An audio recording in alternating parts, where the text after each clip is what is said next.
Irish American Club and the American League winner. Game 1 was won by the Irish Club by a score of 16-8. Right now they're being introduced out on. And Doc, Sal, what do we have in store for tonight's game? Well, tonight, I expect another high-scoring game. The left-handers from Myrack hit the Irish-American pitcher well last night, and so they're going to get a few runs. Myrack is that Brian McHugh, he's going to put the ball over the plate. He has a habit of giving up a lot of bases on balls. I know the touchdown team scored an average of 10 from this year. We didn't really have that good a winning team. He's going to have to put the ball over the plate and let Irish American hit him.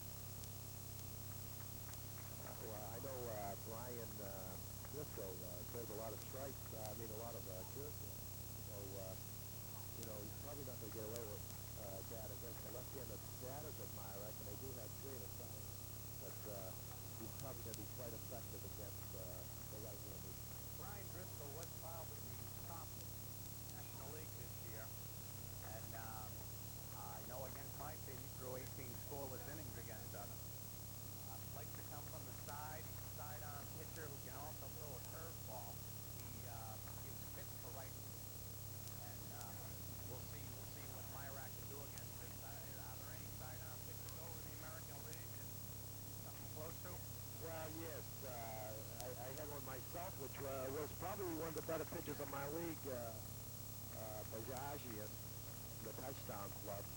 He was, as a matter of fact, we did have an exhibition game against the Irish American Club down at Thorndike Field pre-season, and he picked 3 shutout innings against them. But Brian McHugh doesn't come sidearm. He comes straight over, and he's going to throw strikes, and Myrack has to field tonight. He doesn't throw hard, but he has to throw strikes. He's getting them blocked, won a lot of their games, 10-9 category, 11-10. You saw what happened last night with the number 1 pitcher, Cohen. They give up a lot of runs, but Brian has to throw strikes tonight. Myrack has to make the plays in order to win. Myrack, the home team in the second game. The Irish Club, the home team in games 1 and 3. And pitcher Brian McHugh is waiting to warm up. Pitcher coming out. What we'll do right now is we will show everybody where the fielders are out in the field. Okay, it's first base for Myrack, and their leadoff batter is Chris Bennett. Chris is a big, strong kid. He's a good leadoff batter because he's the fastest kid in our league. Starting off on the left side, he just gets a big jump. You might see him bunt once or twice tonight too, because when he gets that ball down at first third, they usually beats it out. The second base is Greg Caggiano, and Greg is just a fairly good fielder. He's pretty sure when the ball should at him, but he doesn't have a lot of speed left or right. Starting in Brian's spot at shortstop, Brian is usually the beginning shortstop on Myrack when Cohen's pitching is.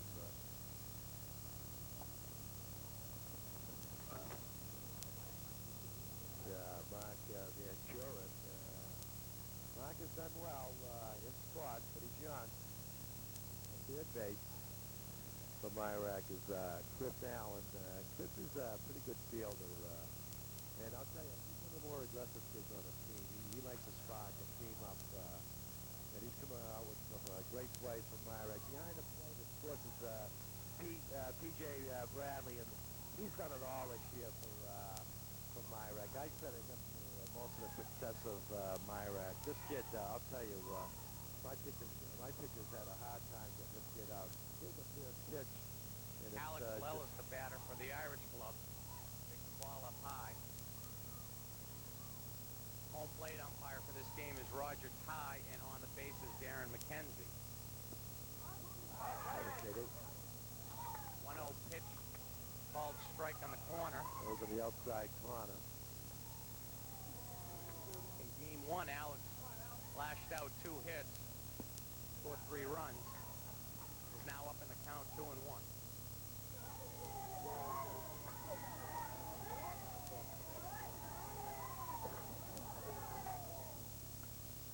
There's a ground ball taken by the shortstop. Van Buren throws. The throw lifted to first baseman Bennett off the bag, and Lellis has himself a base hit. Well, that was awfully high still over there, because this Bennett kid stands almost about 6 foot, Scotty, and made a great play to keep that ball in play, actually, you know, and it was just a matter that he hit fully just off the bag on that high throw. Someone else played third base, that goes to 2 bases. Possibly, yeah. The pitcher for the Irish club, Brian Driscoll, now at the plate. Brian bunted a couple of times last night, and Coach Adams just might have a bunt here, Scotty. Brian takes the ball up high. Brian scored three of the 16 runs by the Irish club last night. Good number 2 hitter, contact hitter. The foul upstairs. He went after a high pitch that time. Jason Cohen is in left field for Myrack. In center field is Marabello, Nick Marabello. And I think that's Doc Foley's kid in right field, am I right? Yes, it is. That's Mike Foley. 1-1 Matt pitch Foley. from Hugh. Ball low.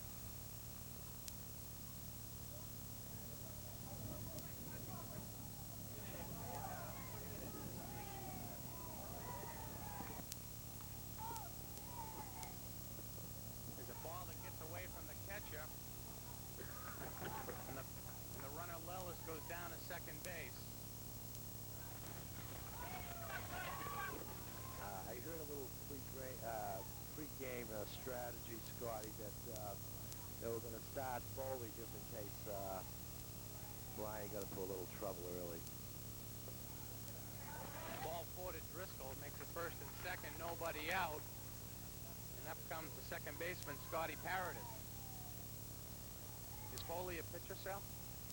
Well, I'll tell you, he was the most effective pitcher against touchdown this year. They pitched him the last game. I was favored to win that game, and you just put the ball over the plate.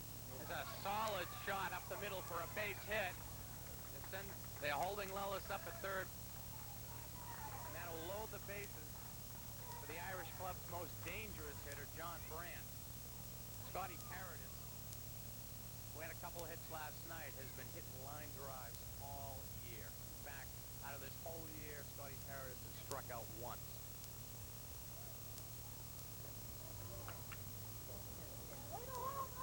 Okay, of course, Brian has got himself into a lot of trouble now. 2 hits and a walk. Never getting a walk. The ball up high. John Brandt, he catches and plays shortstop for the Irish club. He also pitched one last game, and he's an effective pitcher, but this team was loaded with pitchers. Am I right, Scotty? Yeah, they have a couple 12-year-olds.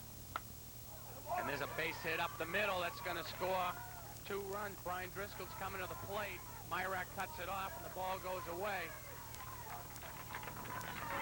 Puts runners at second and third. Still nobody out. Right, Mr. Brandt just leaned out and just not a big swing, you know, just hit it up the middle. 2 RBIs for John Brandt, and that brings up the 5th batter of the lineup, third baseman Jackie Fisher.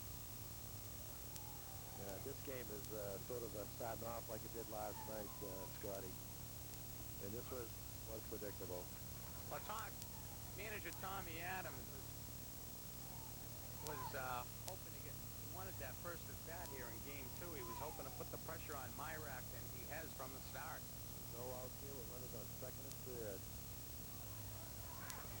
Jackie was a little tied up on that pitch. It was a little over anxious on an inside pitch, and I would pitch Jackie high. He sort of likes to go up at the high ones. And He likes those high pitches, but he can hit them too.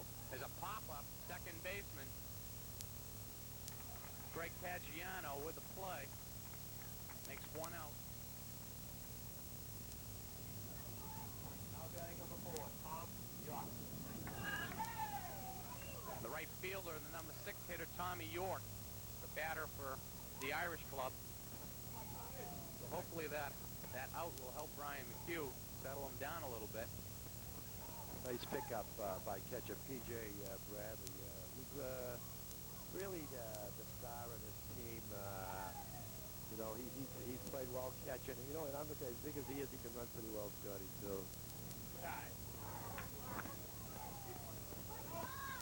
Well, let's see if Irish American starts off like they did last night, Scotty. They averaged 4.5 innings for the first, 4.5 runs for the first 3 innings. And there's a little nubbler up the first base line. He's going to make the play at first and let the run score. So Bennett unassisted on that play. Okay, the batter did the job keeping the ball in play to the right-hand side, scoring that run, and that's an important run. Well, Myrack was not playing at the plate. They had their fielders looking for an out. They didn't have them playing in. There's the pitch to the left fielder, Matt O'Loughlin.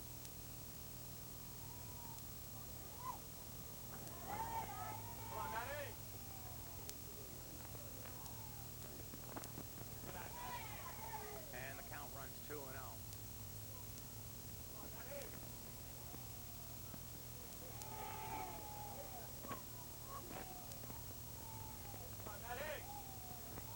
McHugh and his windup. I'll tell you, I want to compliment the umpires. Of course, you know who's in charge of the umpires. They've really done a great job, you know. They're taking a lot of heat. They have a tight strike zone. You know, this is a town championship, and they're not going to give you anything. You're going to have to put that ball over the plate, Scotty. A lot of people always give thanks to the coaches and the parents for forming Little League and putting it the way it is today, but the umpires have something to do with it. Sure, they're getting paid for their time, but they're a part of this program as much as anybody else. Sure are. And the two we have tonight are the finest, you know. And this, I didn't pick them myself. It was just an understanding from all the coaches that these are the two most effective umpires, and they really have done it for the last three years for me and for the league. DIA sending up their 8th batter of the lineup, the first baseman, Melissa Adams. $30, thank you. I'll tell you, you know, we only pay these kids $15 a game, and they get behind there, and they take a lot of abuse on their body, Scotty. I prefer the bubble in front of me, but Darren and Roger, you know, they're like the inside chest protector, but I'll tell you, it doesn't cover a lot. I tried that bubble years ago, and I just didn't have the mobility I think you have with the inside chest protector. That's why the Major League, the American League umpires got rid of that. I know, Scotty, but I'll tell you something. You know, just last night and tonight, again here, Roger just picked one off the left arm, which isn't protected. You know, with the bubble would protect that. Roger's still shaking up that arm, and last night, so did Darren taking off the left arm also. Here's the 0-1 pitch. Melissa squaring. Take strike 2. Now, Myrack's trying to play here. They were looking for the runner who went from first to second to get in a rundown, enabling the John Brandt, the runner at third, to score. Well, they figured they could get the Adams girl here. She's not a strong batter, so, you know, why give up an unnecessary run? And they did get her. And it was just a pitch that just throw medium speed right over the plate. Well, the Irish club was looking for a throw down to second. And they were, if they did throw to second, then John Brandt would have broken the play. And Myrack just held on to the ball and ended up getting Melissa Adams on a strikeout at the end of the inning. That was a planned event from Myrack. Myrack, you know, they have a second shortstop in there where Brian McHugh is their first shortstop. And they will throw down the Bryant on that play, but with Big Tur in there, an 11-year-old, they're not going to be that testy, and they don't want to give up that extra run. Well, the Irish club came up with 3 runs on 3 hits in the top of the first inning, and what we're going to do right now is defend the Irish club for you. The first baseman for the Irish club is the manager's daughter, Melissa Adams. Melissa, a 12-year-old. At second base is Scotty Paradis. Scotty, one of the 5 All-Stars on this Scotty, also at 12. The shortstop for the Irish Club tonight is Alex Lellis, also an all-star. The third baseman, Jackie Fisher. Jackie also, too, is an all-star, a 12-year-old. In left field for the Irish Club tonight is Matt O'Loughlin. Over in center field is Chris Martin. The right fielder tonight is Tommy York. And on the mound right now is Brian Driscoll. We'll be awaiting for the catcher to come in. But Brian Driscoll did not lose this year. He won 7 ball games, and he just has not given up many runs at all. He's going to chase the dogs tonight. That's what he's going to do tonight. The catcher has come into play for the Irish Club tonight. That's right here. That was John Brand. He was stranded on third base, so it took him a little extra time to put the gear on. Okay, leadoff batter for the Myrack Club is Chris Bennett. Chris has done it all, too. You know, he's not only got some nice hits for Myrack, yeah, he swung with a little power. I know he hit 3 out against touchdown this year, so he does have a lot of power. His weakness is, Scotty, that we found out late in the season. We were pretty effective against him, keep the ball outside and low, as he does not like that pitch, and he doesn't have too much success against that pitch. Okay, he picked a bunt that time, and he was on the outside corner, and he probably was there 2 bunts. Driscoll started him right off with a curveball. Well, next pitch is on the outside for a ball, so it's 1-1. He did take the first one for a strike. One thing about Brian Driscoll, he does like to work quick. Myrack paces themselves in the batter's box, steps out, takes their time. That might just get to Brian. Well, they do that a lot. There's your outside pitch, Scotty, out in the outside corner. He pulls away. He steps a little out of the bucket, Chris does. As you can tell right now, Brian's on the mound. He's ready to go. He's going to wait for the batter to step in. Well, Myrack gives him an extra second to think. Myrack will pull a lot of this delayed passes. So here's a 1-2 pitch coming in, and there's a bunt, and it's a good bunt, and he's safe. There's no question about that. He laid that bunt down and with a 1-2 count on him, and in between the catcher and the pitcher, Brian came in quick, but he still didn't get him out. That was a perfect laying bunt there. It takes a lot for a man to call that with 2 strikes, because if you bunt foul on the third strike, you are out. That's listed as a all he strikeout. has to do is put the ball in their territory. There's a ball that was dropped by the first baseman for Irish American. So Myrack starts off with 2 bunts and runners on first and second. No outs. Now the pitcher let Jackie Fisher come in and field that ball. He threw to first base. The ball was dropped at first base. That would have been an out. Now you got your table setters and your big 2 hitters coming up right now.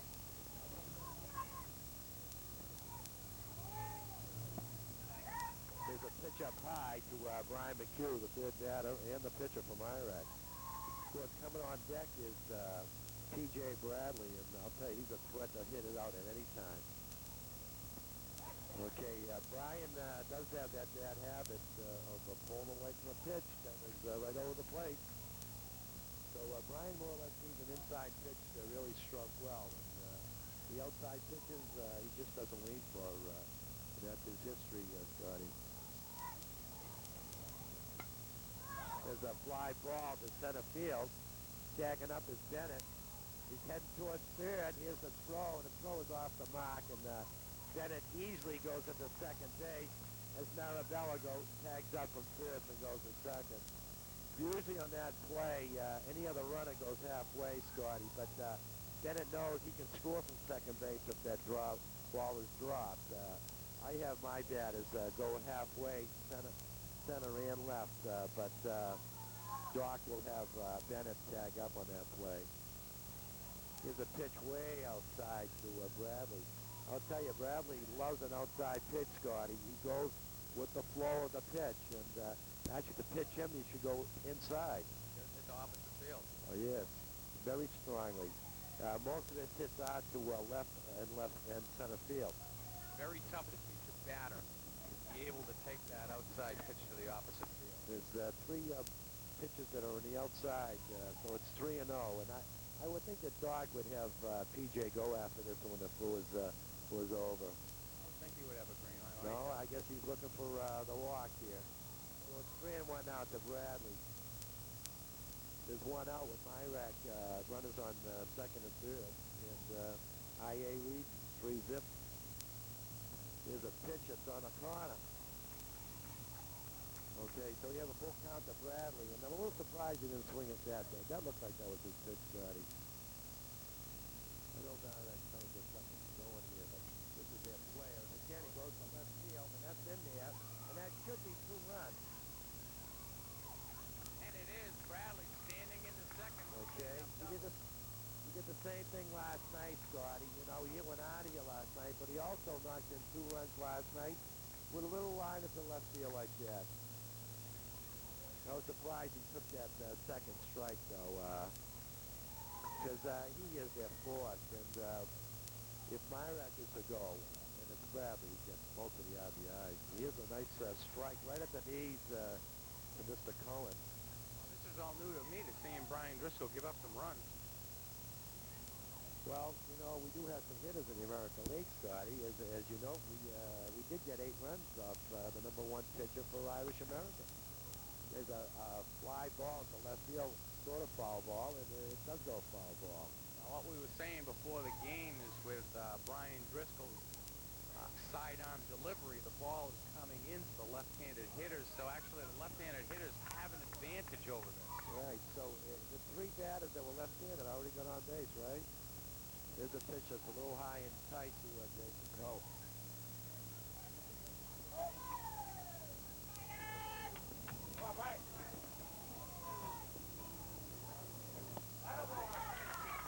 Okay, he got Jason on a high and tight pitch. Jason had 2 strikes on him, and he more or less had a swing at that. When you Of course, have 2 strikes, you got to protect that. yeah, if the count was in favor, I'm sure, of Jason, I'm sure he would have taken that pitch. Here's a pitch in the outside corner to Greg Caggiano. Greg has a habit, like Brian McHugh, of stepping back in the pitch, and so there's another strike. Now, Greg is only a 10-year-old, is that correct? No, Greg is the older Caggiano. He's 12. Brian is on his team, and he's 9. And there's a pitch that's a little high. 1 and 2 on Greg. Greg more or less hits to the right-hand side here. I always play him way to the right. I always keep my first baseman. It's a little high. Like I said, that pitch looked like it could be a strike. Probably a minor league strike, Scotty, but this is the town championship. And these 2 guys, McKenzie and Ty, they call him Ty. Okay, that's 3 out for Myrack, but they take him back with 2 runs, so it's a close game at 3-2. Brian Driscoll came back strong there, striking out the last 2 batters. That's a 3-2 ball game. So if Myrack can settle themselves in the field, then anything can happen here. Okay, Brian has to throw strikes, and the fielders have to field. Brian is not an overpowering pitcher here. And he's going to have to throw good strikes.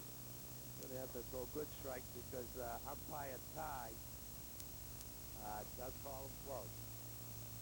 You know, one thing we should do right now maybe is go over and try to get a camera shot of the coaches for both teams. As far as the Irish club is concerned, the manager, Tom Adams, the green shirt and the glasses, and the big guy standing in front of him is John Fisher, and Carl Aronson to the side there on the white pants, his assistant. Over the Myrack side is, of course, manager Doc Izzy Fiorenza, and with Joe Maldonas, he's the third base coach. Joe's been with Doc for about 10 years now. Bill Bradley is keeping score for Myrack, and he's sitting on the bench. Mr. Bennett, I really don't know his first name. He coaches first, and we have Mike Caggiano. Mike has 2 sons on the team, so Myrack is well-stocked in coaches. Chuck Bennett. Chuck Bennett, okay. Coach. Sal, how many years have Doc and Joe been together? I'd say I know as long as I've been against them, and I've been in the majors. This is my 11th year in the majors. I'll give you a little oddity. In the 11 years in the majors, only been one team that's gone to the town championships other than Myrack or Touchdown, and that was VFW last year. Yeah, Myrack making their 5th appearance in the last 10 years in the town championship. Quite a feat by Doc Fiorenzo. Doc also wanted me to mention that. He also won 2 town championships, so he's got one over me. Leading off from the Irish club in the top half of the second inning, number 16, the center fielder, Chris Martin. Takes a strike to start off in the National League Finals, where the Irish club defeated Legion. That series went to 3 games. Chris Martin pitched the final game and pitched a superb game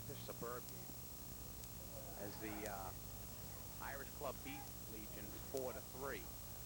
That was a great series, Scotty, and your team played well. I'll tell you, as Touchdown did against Myrack, too. Actually, we come up. There's a ground ball by the shortstop, Van Kuren, into center field for a base hit. Actually, Touchdown was the favorite to win that final game against Myrack. Myrack was pitching an inexperienced pitcher in Matt Foley, but Matt put the ball over the plate, and Myrack wanted it more than Touchdown did. Leadoff hitter Alex Lelis up. Alex singled to open up the game last inning.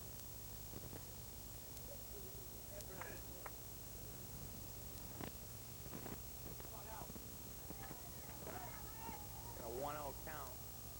Brian McHugh on the mound. Ball inside.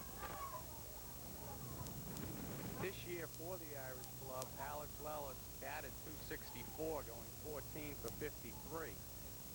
Also being one of their steady pitchers throughout the year. Now there's a ground ball to second baseman, bobbled and beat out.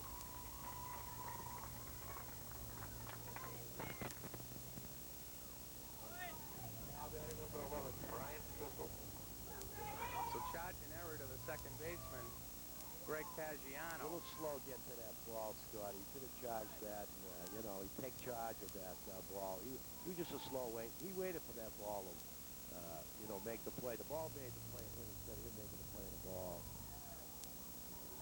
All right, Brian Driscoll, who walked his first time up, tries to lay down a bunt up the first base line that rolls foul. I would think that Brian is going to be butting here all the way, Scotty, even if he got 2 strikes on him. Tommy wants to move these kids up, and Brian is an excellent bunter.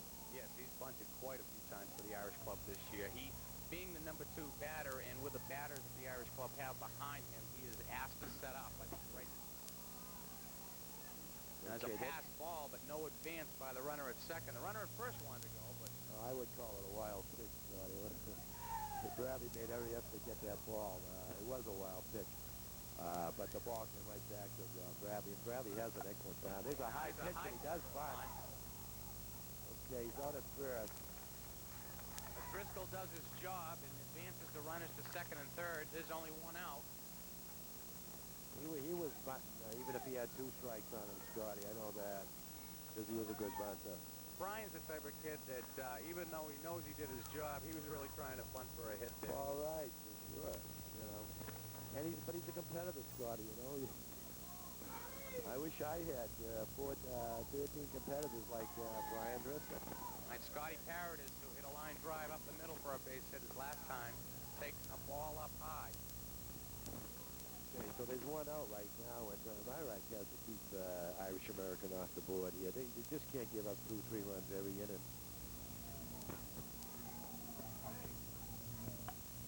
There's a ground ball by the pitcher and up the middle, and he's going to try to score the second run. Here comes a throw very high to the plate off the backstop. Paradis is going third. He gets 2 bases on that. Actually, he was already by second base, Scotty. He should come home. Is that a dead ball?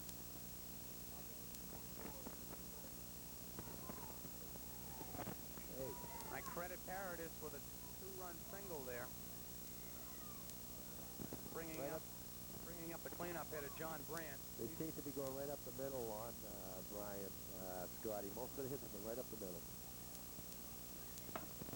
Now there's a little looper out past the second baseman for a base hit. That will score Parative. The Irish club extending to their lead. Right, that's 3 runs right now. Last night, Irish American had a 4.5 run per inning average the first 3 innings. So right now they're a little behind the pace, but there is only one out here, so this inning's not over yet. Number 5 hitter Jackie Fisher, the third baseman, up. Take the ball. Jackie popped up to the second baseman his first time up. Overall this year, Jackie Fisher batted .383 for the Irish club, going 18 for 47. Swings at a strike up high. Loves those high ones, Scotty. I know if I was in your league, I'd be pitching them every pitch. Most kids like those pitches high. I don't mind on a third strike. If you've got 2 strikes on him, Scotty, going for a pitch like that. I tell my kids, I want you to swing at a high one. You think it's close. The trick is always to try to get the batter to swing within their strike zone. Nice pickup by Bradley that time as that ball was headed for the backstop here. Bradley does do a really effective job behind the plate.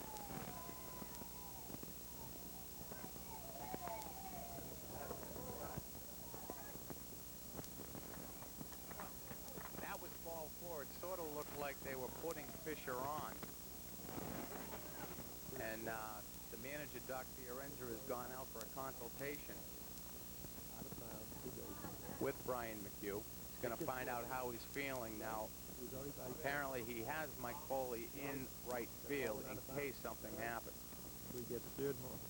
He scored anyway. You got to remember that later on. That one out of bounds. But she was already by strike. They didn't save it. Outfield play on the second plane in the infield. All right, Myrak setting up. The batter is the right fielder, Tommy York. 1 out, runners on first and second.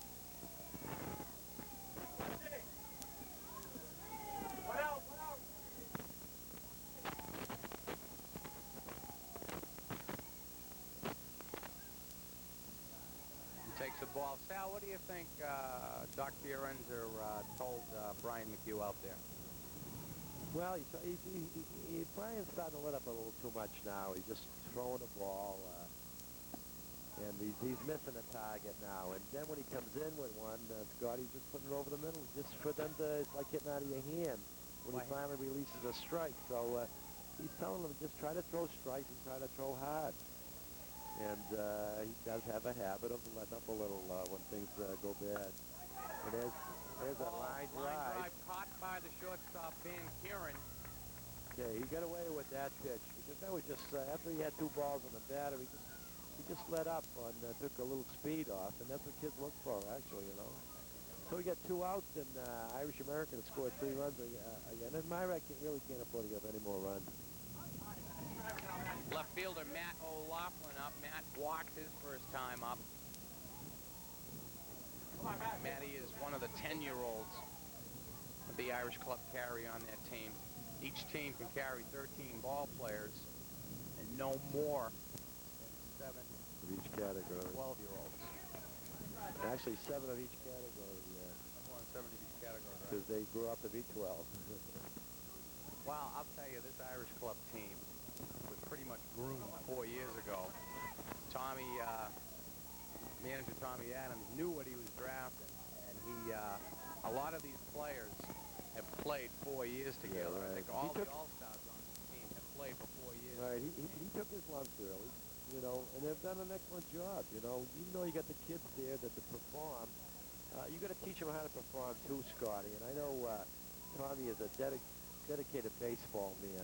Well, the Irish Club was one of the expansion teams 5 years ago in the program, and he knew right away that he was trying to build his team for the future, and his future has arrived.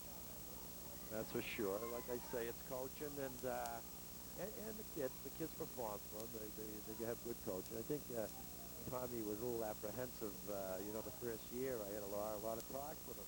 He picked some good ball players up, and he expected to win a lot of ball games. I think he had Rossi on there, and these kids are performing well too in the big leagues. And the big redheaded kid, I forget his name. I think he's on a 15-year-old roster. But and he took his lumps early, and Matt O'Loughlin walked for the second time, bringing Melissa Adams, the ninth batter of this inning, up. Fouls the ball away. okay, Melissa did strike out her first time out. Melissa will put her bat on the ball. I would play her. She does swing a little late. I would have my second baseman over, my right fielder over. They come in a little shallow. I think Caggiano should be over a little. The outfielder should be in a couple more steps. Right, there's one sliced off to the right, so Caggiano should really move over. And so should Foley out in right field, and he should come in a little closer. Yeah, I would think so. Sometimes when you get behind 6-2, you start maybe you start thinking of when the ball game's gonna end, rather than and you do lose sight sometimes when you get behind. But this game's I've watched too many Little League games and involved in too many little games where I thought that I had it thrown up, and the team comes and they beat you. 1-2 pitch. He struck her out. Okay, he threw a nice pitch right in the inside corner to her, and she took a good swing, and she missed it. So at the end of 1.5 innings, the score is the Irish American Club 6, and the Myrack, the American League champs 2.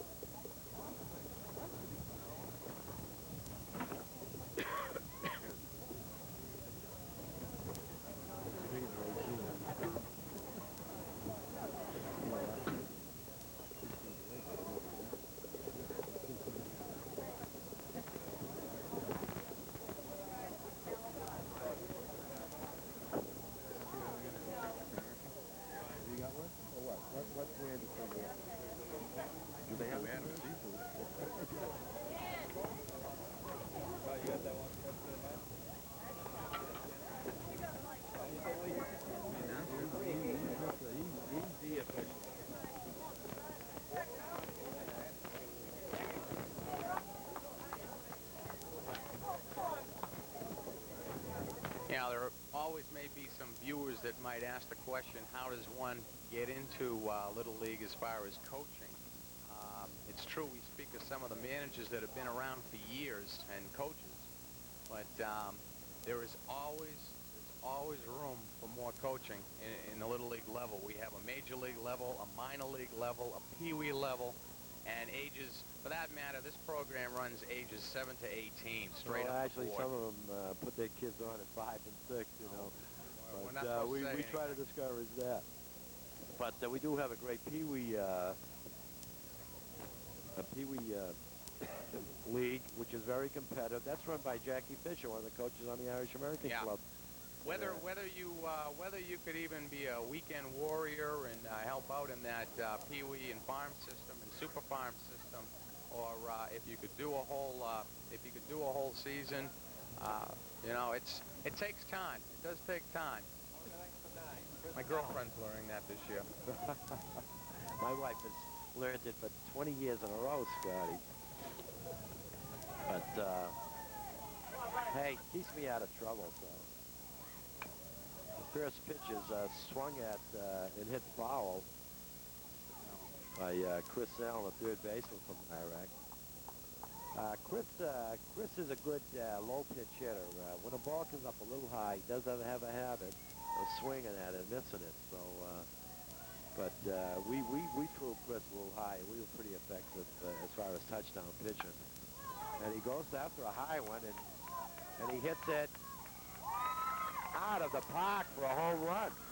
This is kind of unusual for Chris, because usually he swings a little late, and he usually doesn't hit the the high pitch. Well, he tagged that, a high fly into left field. The left fielder Right. just stopped moving when the I would pitch was almost there. guarantee that's his first home run out of a Park lifetime. How old is Chris? Chris is 12, and this is his second year in the majors. He came out of the minors as an 11. Well, that's But, a super hit. I'll tell you maybe a what, lift for the Myrack team here. I'll tell you, not only a lift for the Myrack team, but Brian Driscoll, if you saw his reaction after that was over the fence, you know his temper. And it, Oh, Brian always has that very determined look on him out in the mound. okay, here's Keith Megerson. I'll tell you, that was a strike. If he ever hit that ball, he would have been Van Curen. Okay, they changed. Okay. Mark Van Curen, he went after a bunch of snow, Scotty, and his foot was over the plate, and he would have been out if he had made any contact with that ball. Okay, looks like Doc's got him swinging now, so he's got a 1-2 count on him.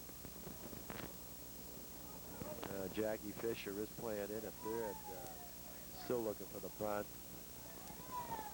Well, the Irish club always has their third baseman in close.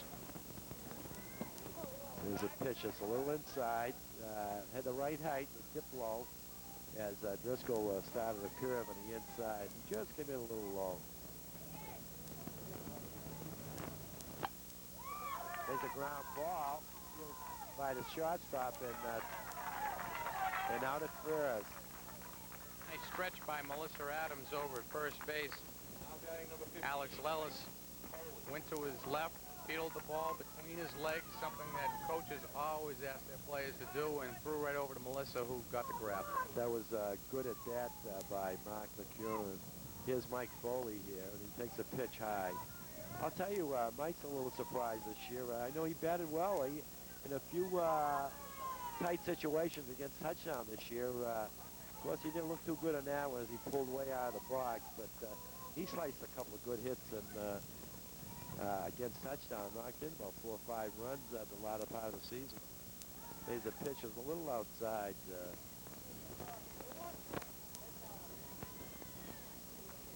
He usually slices it to left, Scotty, when he does hit it. Here's a pitch in tight to Mike, and it's a 2-1 count. 3-1 count on Mike. Well, if Mike can get on and Doc can come up with his lefties, his power lefties, he can get right back in his ball game. There's a pitch outside, so it's ball 4. I'll tell you, Brian, I think is a little upset right now. That home run, you know, and then Van Curen had a good at bat against him, even though, you know, he was thrown out. He did hit the ball well. Well, sometimes when you're on the mound and you're caught up with a big crowd and cable and everything, you tend to try to work more quicker than you would during the regular season. You tend to take shorter breaths out there, and sometimes you got to ask a pitcher to relax out there. Okay, His own game. he get away with a pitch right there that Chris Bennett, I'll tell you, he throws him another pitch like that. This kid will hit it out of the park. He threw a curve right over the plate to him. Here's one that's outside, so it's a 1-on-1 count. This kid can hit it out. He's very powerful. He's not as consistent with power as Bradley is, but I'll tell you, he has tagged a few.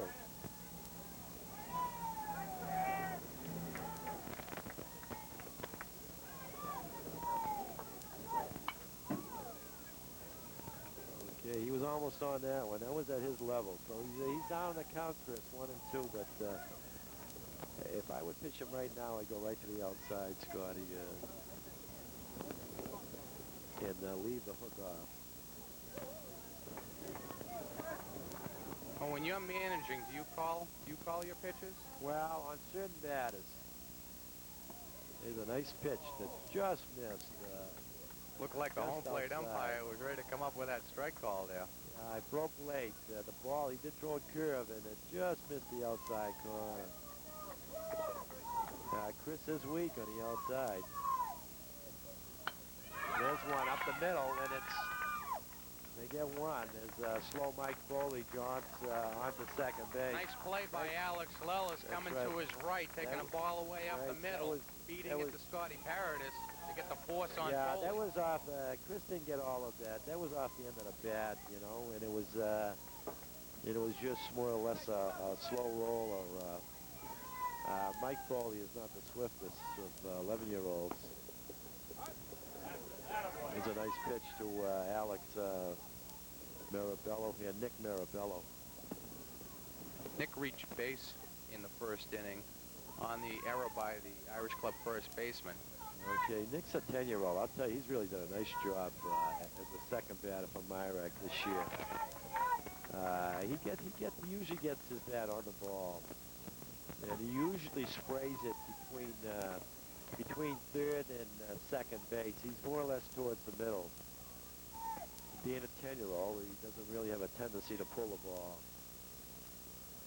And there goes, like I said, between second and third. And it was hit well, but of course, being a 10-year-old up there, it was coached well by the coaching staff of Irish American, as they had their left fielder in. And well, the left fielder played shallow. Matt O'Loughlin there came in and got that. And you're right, having Nick Mirabello's size, naturally the Irish Club is going to try to play a little shallower on him, and because of that, they were able to take that ball away. If they were playing normal outfield, that ball would have dropped. That was an important out. That was an important out because, they got their third and fourth batter coming up, and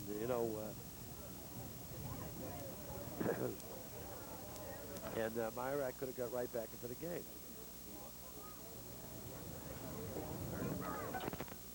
Okay. At the end of 2 complete innings, the score is Irish American 6 and the Myrack Club 3.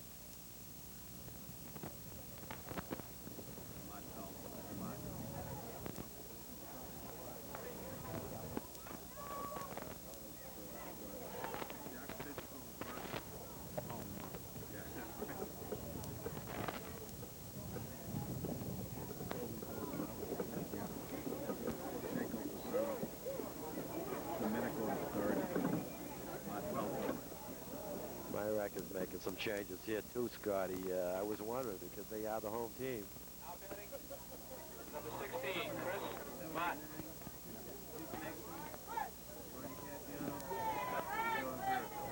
All of those positions? Okay. 79 big. All right, leading off for the Irish Club in the top half of the third inning is the right fielder, the new right fielder, I should add. No, I'm sorry, they're leaving Chris Martin up to hit. Okay, there's a little confusion here on the Myrack replacement here, and One of the rules in Little League is that in the majors, you must play 2 innings in the field and 1 at bat. Now, what that does is give everybody a chance to develop quicker. Both coaches came over in the bottom half of the second to give some changes, and now there's a little confusion out there of who's playing what. Okay, they did make their changes, though. It's more important for a home team, Scotty, to put their players in the third inning. A visiting team can leave their batters and still up for three bats in a row and get away with the 9 outs, because they're going to come up 6 times. But a home team more or less has to get those batters up in the third inning. It has to get those new players in the third inning. Chris Martin singled up the middle his first time up and scored on Scotty Paradis' single.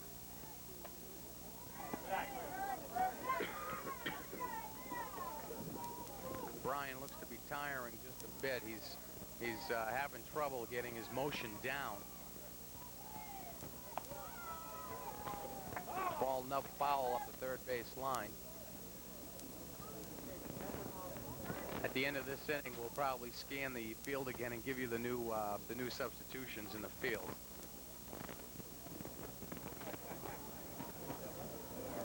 Irish Club leading 6-3. There's a ball that got away from the pitcher. Well, right now, Brian Caggiano, 9-year-old, is playing shortstop for Myrack. On left field is John Hurt.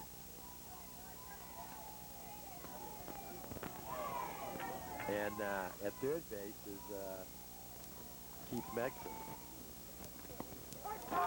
Strike Nice three pitch call. thrown, I was kind of surprised at that pitch where the third ball was just thrown almost out of the park here, Scotty, and Brian did come in with a strike. Right Well, at the I heard knees, that was a 2-2 pitch where he threw that wild pitch, and I knew the Myrack coach said good waste, good waste. Yeah, well, yeah. But he came right back and got Martell looking. Okay, Myrack is making a change in left field now to right field. They're changing Hurd to right field, and Mike Foley is now gone over to left field. All right, the leadoff hitter, Alex Lellis, up for the third time. Alex is singled, reached base on an error by the second baseman. I don't know whether that was a defensive move or a mental lapse of the coaching staff of Myrack as they threw their kids out there. Is Foley a good fielder? Well, I'll tell you, he played a surprisingly good shortstop against me, the touchdown club in the first game in the playoffs, and he made a couple of nice plays. He is, first year in the major leagues up from the minors, so, and he is more or less a sub on the team. I think Doc is keeping him in the game in case Brian gets into difficulties here, and then he will come in with Foley. He did practice Foley pitcher before the game. 2-1 count to Alex Lellis. Okay, and there's one out in this inning, so Myrack started out getting out the first batter. They got the top of the order now. If they could ever get by the top of the order one of these times around, something may happen. A little high, as the Myrack coaching staff is trying to steal a strike, but Roger Ty, he's very consistent as well as Darren. Very consistent on their strike zone, so you're just not going to get that high strike zone. You're going to get that low strike, especially from behind the plate, Scotty.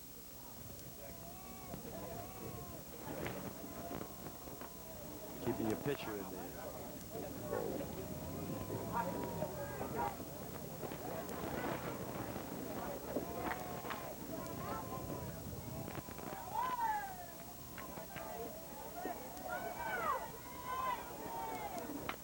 There's a line single into right field.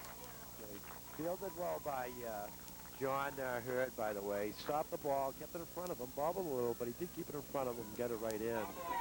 Well, Lellis picking up his second hit of this championship game, bringing up the pitcher Brian Driscoll. Brian is walked and sacrificed on a bunt. The pitcher threw to first base. I think they'll have Brian hit away this time. I think they will. There's one out. He's a little, and there's a pop up to the pitcher. Right to the pitcher. McHugh's got that. Yeah, it's really not a button situation with one out. And you got to give, you got to give the coaching staff a little credit. Brian wants to hit away and get a nice single or a double, and maybe move the runner up to third. Scotty Parrott is the batter. He is 2 for 2 tonight.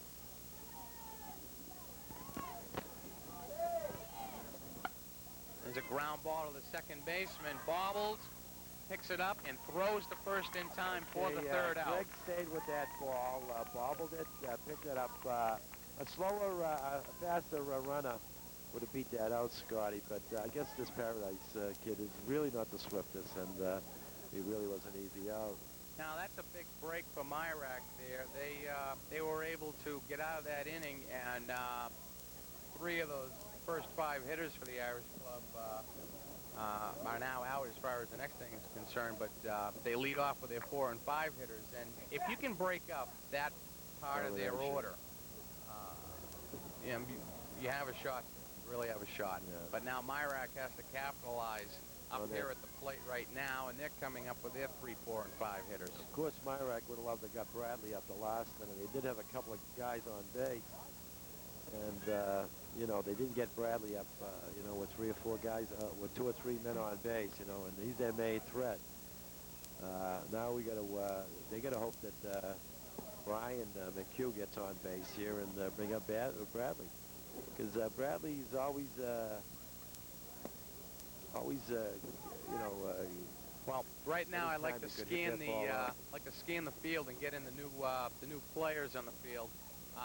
We'll start right back. Jackie Fisher has moved from third to first base. Scotty Paradis remains at second. Alex Lellis remains at short. The new third baseman is Dan Domenico. The out in left field is Keith Brickhoven. The center fielder is Andrew Schenkel. And the right fielder is Patrick Martell. I just want to make a comment, Scotty. Joe Maldonis just passed us, and with 10 years with the Myrack Club, he says he's going to finally retire this year and do a little fishing next year. So I told him he was crazy that he wouldn't, but he insisted he's, you know, he's going to donate some time to his family and to fishing and to himself.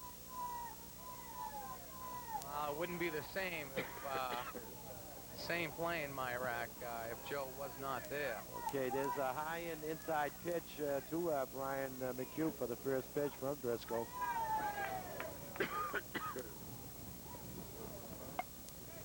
There's a bunt that's right to the pitcher, and it's an easy out for Irish America. Cleanup hitter Paul Bradley is up. Paul has doubled.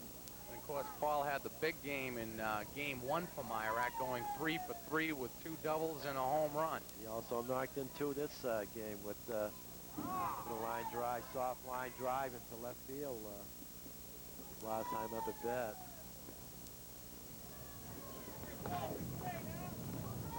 You like to have guys on base with Paul up, Scotty. I'm sure that's why he's batting fourth.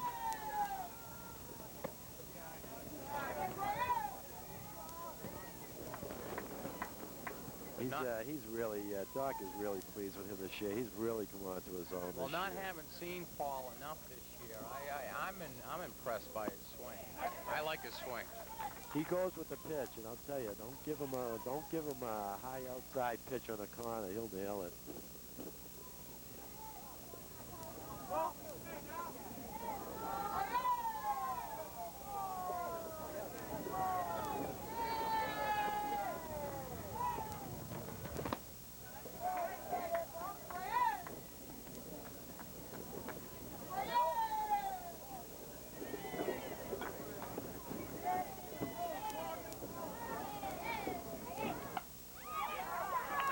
He went inside to him. The center fielder's right next to the fence, and he catches it. Paul didn't get all of that. That ball was driven into the bat. Beautiful catch by Andrew Schenkel, the center fielder. He felt that fence. Well, that ball came in, you know, in the middle of the bat, but with the hook that Brian threw him to a left-handed batter, Paul almost pulled it out. That ball just sliced to the end of the bat and didn't hit the middle of the bat. Oh, that would have been out city. There's a strike right on the inside to Jason Cohen. Jason seems to be weak on the inside, Scotty, as he did strike out his last time on a high and inside pitch. As we said from the outset of this program, right-handed batters have a tough time. As you can see him bailing away there on a curveball. These players, they react a little late to those curveballs that are coming in on the side. You know, Jason has hit at least a couple out this year, because there's another inside pitch that Jason went for that just handcuffed him. Jason has the power to hit it out too, Scotty. I know he's hit at least 2 home runs out of the park against the touchdown club. So he's down in the count with 2 strikes on him. There's another inside pitch that came right over the inside corner of the plate. So that's 3 up and 3 down for Myrack. So we have an inning with no runs scored, Scotty, which is kind of unusual in this series so far. Well, I thought your prediction was going to come true after 2 innings, saying 9 runs scored, about it being a high-scoring game. I don't know if they've just settled down or taken a break right now. Okay, so at the end of 3 complete innings, the National League champs, Irish American 6, and the American League champs, Myrack 3, You know, which Sal, is... I had brought up an inning ago about coaches and maybe how to get some help. And if any parent out there that's listening to this broadcast and is interested in doing some coaching, contact any coach in the league, because they'll bring your name up, and if you wish to help out, that'd be great, because we can. Little League has some 400 some odd players, and we can use all the help we can get. Actually, there's going to be a few openings in, you know, every category, Pee-wees and minor leagues and major league as far as coaching is concerned, managers and so forth. And this would be a good year to make contact with a parent that's involved in Little League and, you know, just come up and help. You know, you can be a TV parent and not know too much about baseball and as far as playing baseball, and but knowing a lot about baseball, and anything you can teach these kids, you know, at that age level could be valuable and, you know, help to them, and also a help to us, too. Well, some parents have the thinking that some of these major league jobs are locked in, and as we do say that there are coaches in the league that have been here for many years, but I understand there is a couple openings in the majors this year. And it's another part of the program. I think one of the coaches in our program, Jim Bradbury, has been coaching for 31 years over at Garber. And I know he's looking for all new assistants next year. Right. Jim is, he won, actually he beat me for his first town championship about 4 years ago, Scotty, and I kind of, you know, that was like a nice loss for me. I knew I was going to, or Touchdown Club, I'm saying me, but Touchdown Club was going to win it the next year. But it was kind of a good feeling to have him win a championship after 30 years of, you know, about 27 or 8 years of coaching. John Brandt leading off for the Irish Club in the top half of the fourth. John has 2 singles and a couple RBIs. Makes the pitch. Looped into center field, and that's drops. Sort of misplayed by Cohen that time. I know he was playing him deep, but he really just walked in on that, Scotty. Looked like, of course, they're playing him to play deep, to hit deep, you know. Well, that was just a lazy line drive that I felt could have been caught. Jackie Fisher up, takes a strike. Fisher has popped a second and walked. Sometimes the ball comes off the bat to those outfielders, and they're judging it to go a little farther than it goes. Ground ball to the shortstop. That was Caggiano to the Caggiano, and there was an error on the shortstop as he overthrew his brother, Greg. That's a 9-year-old throwing to a 12-year-old. He tried to flip it to his brother, Greg, and the ball just went a little high. Well, the underhand flip was all right, but it was just that he just threw it too high. So, you know, Myrack really doesn't need this. There was an easy force. Now this brings up number 25, Keith Verkoven, his first time up.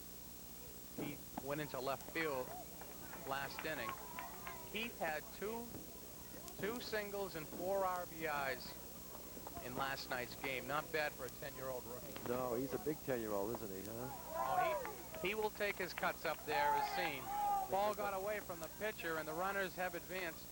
Well, they didn't get away from the pitcher. It was just a straight steal. Oh, it was a delay. I'm sorry. Yeah, it was a delayed, and what you have is inexperience in the Myrack infield with Brian pitching here. It's a pop up to the third baseman. The pitcher calls for it, though, takes it away. What you have is an inexperienced infield right now on the left-hand side with a 9-year-old and a 10-year-old playing those positions. And, of course, the 9-year-old should have been backing up third, and the third baseman never went back to his bag. And, of course, Coach Adams is right there directing. Now we got runners on second and third. Center fielder Andrew Schenkel up. Andrew made the nice catch last inning off of Bradley. Right against the fence.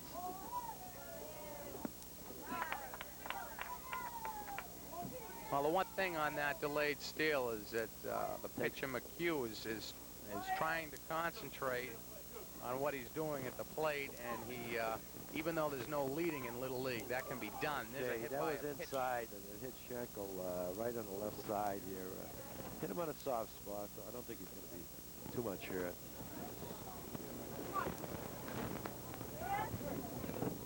Andrew Schenkel will go down to first base. He is a rookie with the Irish club. His father is currently in California, so Okay. Andrew's spending the week at the manager's house. Okay, Doc Fiorenza is now on with bases loaded, and he's going to bring in Mike Foley here. Brian will go into shortstop, and he'll strengthen that position. And Mike Foley will come into pitch here. Mike is not as fast as Brian, and he might be harder to hit too, because he doesn't really have a lot of velocity on his pitches. So Doc being behind by 3 runs and with bases loaded, and 1 out, Scotty. There's 1 out. Okay. McHugh had thrown a lot of pitches, as we said. He seemed to be having trouble getting his motion down, and you could tell he was tiring a little bit out there. So they're going to make way for Mike Foley. Well, Mike's the future for next year for Doc, so this will be good experience for him also. He pitched a good game against the Touchdown Club in the final game. We got off to a 5-2 lead on him, and you know, he was consistent, threw the ball over the plate, and the Myrack made the plays after him. He only struck out 2 batters, but he was around the plate and didn't hurt himself with that. Of course, there was bad umpiring that game, too, by Roger Ty.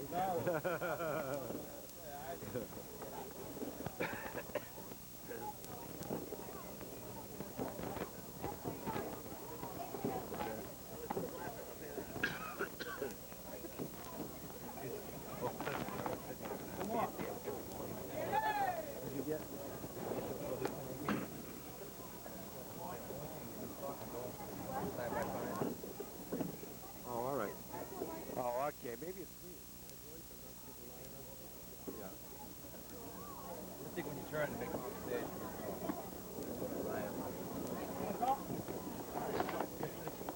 Okay, we have bases loaded. Myrack losing 6-3 here in the top of the 4th, and with 1 out, Mike Foley, the pitcher for Myrack. Third baseman Dan Domenico, now the batter.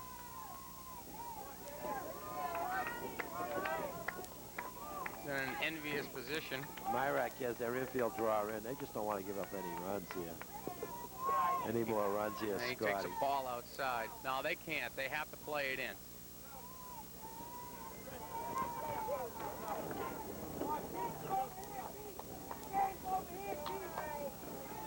Third baseman from Myrack creeping in even farther. Foley comes high with the second pitch, so it's a 2-0 count. This is what every major league coach hates, Scotty. Hit batsmen to lower of the order batter, and now we have another batter. And there's a low pitch, and it's a 3-0 count to, you know, kids, players that usually make outs. Well, Danny's run the count 3-0. I'm sure he has a red light here. Of course, Foley's not in a great position. He throws a strike in there. It was a great strike. I'll tell you, coming in with bases loaded, town championship game, 11-year-old, you know, has pitched just limited for Myrack this year. Tough situation. His Ball 4 gets away. way out of the strike zone for a wild pitch. Yeah, here's another sub, my right up for. All right, so same position. We still have the bases loaded, 1 out. The 9-year-old rookie for the Irish club, Patrick Martell, the right fielder, comes up.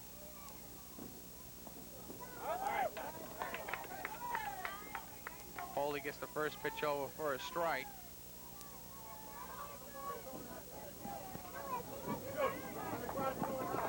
This is going to be tough for a 9-year-old batter too. He'd love to impress in front of everybody here. Blowing away by Foley there for a 1-1 count. Myrack still has their infield drawn in. If that ball is, well, you get a 9-year-old up, that ball is hit right at a fielder, it's a possibility they could get a double play here, Scotty. All right, a 1-1 pitch. The delivery by Foley. Oh. He swung, he broke his wrist on a high pitch, so it gives a 1-2 advantage to Foley right here.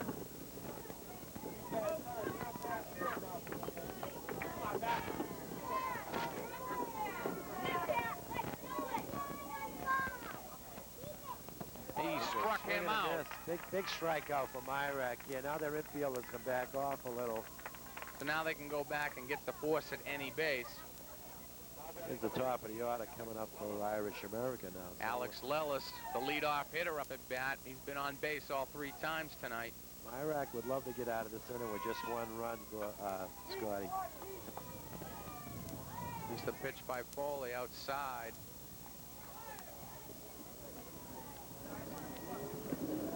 Myrack would love to get out of this inning with just giving up the 1 run right now. Right. Here's an outside pitch. 2-0.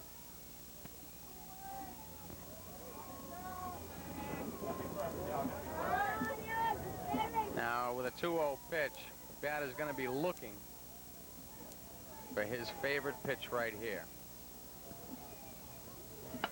There's a ground ball to the second baseman, Greg Caggiano. Couldn't get it away in time. Again, Greg made the ball play him instead of playing a ball, Scotty, and that's the 3rd time that's happened. Not against a team that's as powerful as Irish America. You just can't give this many chances up. You know, sometimes with a slow roller like that, you have to charge the ball also. That's exactly what I mean. He didn't play the ball. He made the ball play him.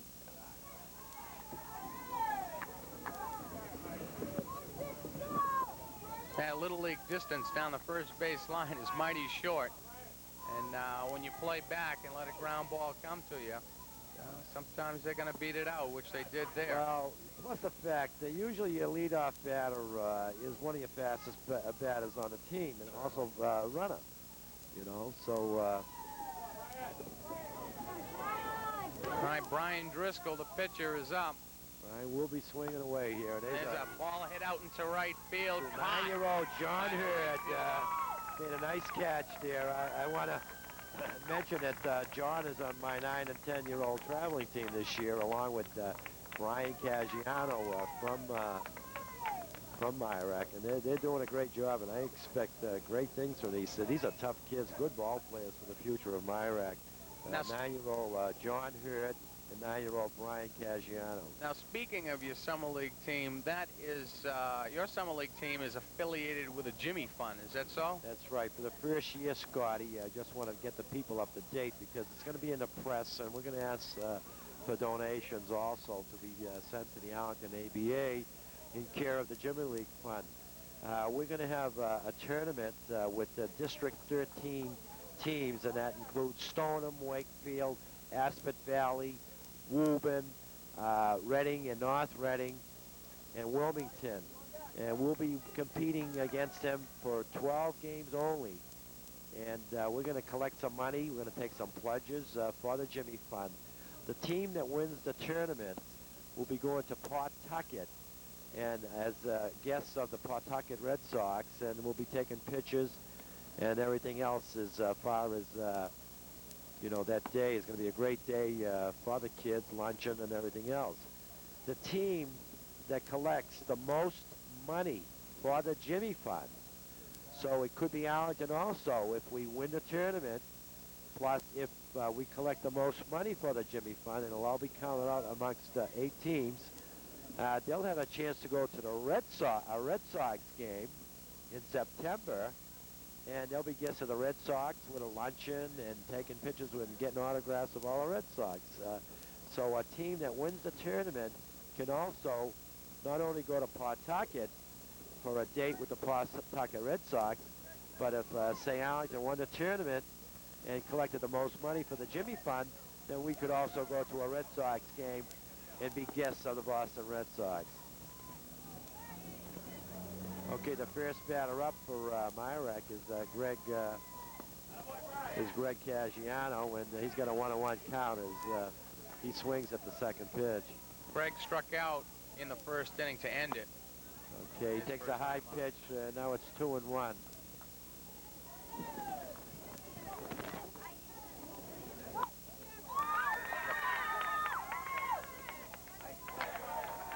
It was a great bunt by Greg, but the only thing is Greg is not as fast as foot as most of the Myrack players, and so it was an easy out. The new third baseman for Myrack, Keith Megson, making his first appearance at the plate tonight. Okay, here's another bunt try by Myrack, and this is number 8. You can see Keith Megson up at bat. And, Myrack's trying to get something done here. They're down by 5 runs. They're at the lower part of their order, and so they're going to try to get on it as best they can. both Fisher and Domenico were charging, with Paradis, the second baseman, charging over to first base to take the throw. And they're still right in on the grass right now, both the first and third baseman. Okay, Keith stands way away from the batter's box. And there's a little ground ball at Driscoll, and he's got plenty of time to throw Megson out from pitcher to first. Here comes Brian Caggiano, and Brian's a real gutsy kid up at the plate. He'll make contact against anybody.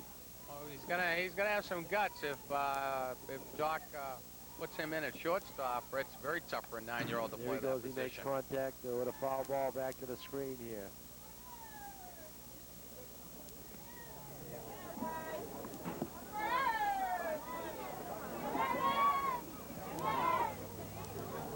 There's a pitch on the outside corner. Brian probably thought that was outside. He is standing a little too far away from the plate, and he still is. Is it in high and tight pitch to Brian? Driscoll has not lost any velocity whatsoever off his fastball.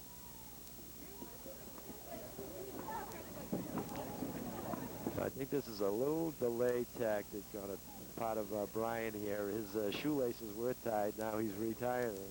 Is that a signal from the bench? Well, with the 2 strikes on him, they're trying anything here. And he swings and misses, and that's the third out for Myrack. So Myrack doesn't score, leaves a score at the end of 4 complete innings. The Irish American Club 8, Myrack 3.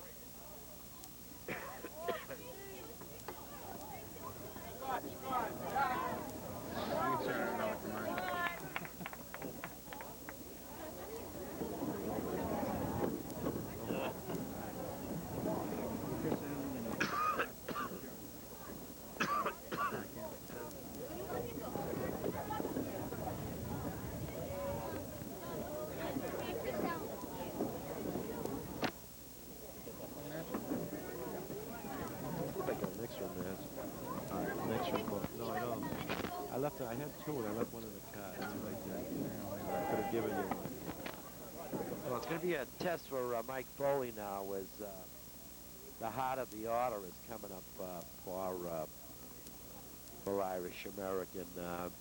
If I was Tommy Adams now, I'd have my hitters a little closer to the pitcher, like their front foot in front of the plate, as Mike is not as fast as Brian McHugh. Well, Myrack has re-entered their left side of the infield. Chris Allen and Mark Van Kuren are both back in the game. So they're going to try the defense to try to calm things down and stabilize it with the defense. 8-3 is still not out of the question of coming back, but it's imperative that they hold the Irish club here. Right, and this will be a big test, like I said, for Mike Foley. You know, he is an 11-year-old, not too much pitching experience, plenty of minor league experience, but not major league experience. He's facing batters right now. All right, Scotty Paradis leading it off. And there's a foul ball.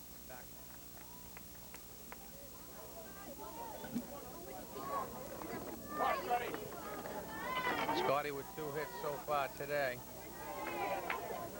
During the season, Scotty batted .357 for the Irish club, 20 for 56. Okay, Scotty fouls another one back. If I was Foley right now, I might come in with a little changeup where he's fouled 2 off off to the screen here, and but you know, that's, I don't know if an 11-year-old with a little experience has going to have that type of mentality. There's another one that's fouled back. Now, Scotty is never one to be cheated on his cuts at the plate. Little off-speed pitch just might get him here. He is way up in the batter's box also, Scotty, so the coaching staff was right in on it.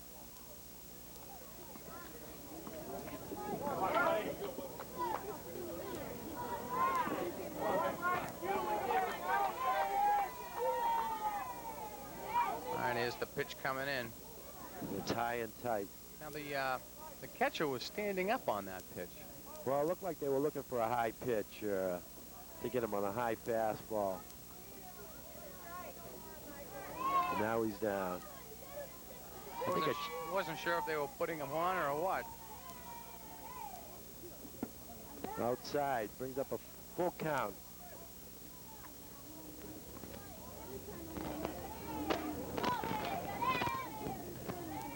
And Foley looks in. And here comes the payoff pitch. Foul. The foul ball out of the park here. So the batter's hanging in tough.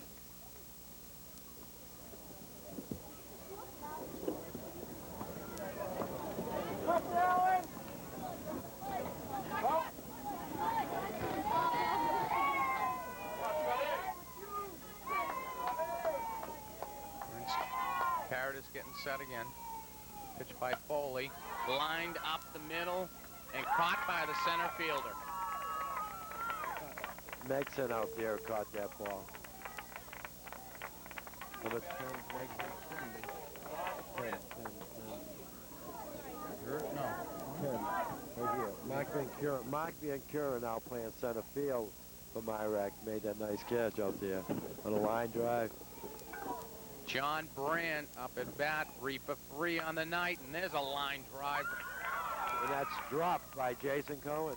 Hit right at the left fielder. That could have hurt his hand. It did. Yeah, He took his glove off.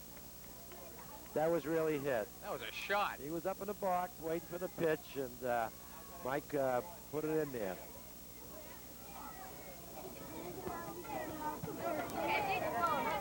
All right, so Brandt 4 for 4 on the night, bringing up Jackie Fisher. Well, that was his hardest hit of the night for Brandt. He hit some soft liners before. Well, That one was really hard because it almost knocked Cohen's glove off. Brandt, Paradis, and Fisher all possess great bat speed, and they love that high pitch. Brandt went up after a high pitch and just lashed it out into left field. An 0-2 count on Jackie Fisher now. Now, if, you know, I was managing, I'd look for a high pitch here because Jackie loves the high pitch, as you know. Jackie's also choking up here.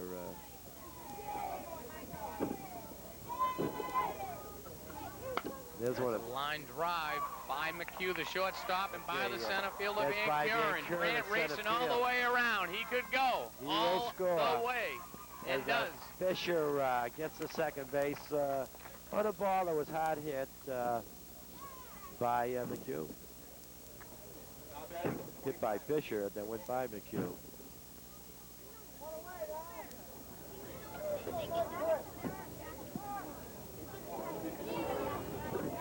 John Brandt possessing some great speed with his long stride, scoring all the way from first on that play. Bringing up the left fielder, Keith Burkobin. Burkobin popped to the pitcher, McHugh at the time, last inning.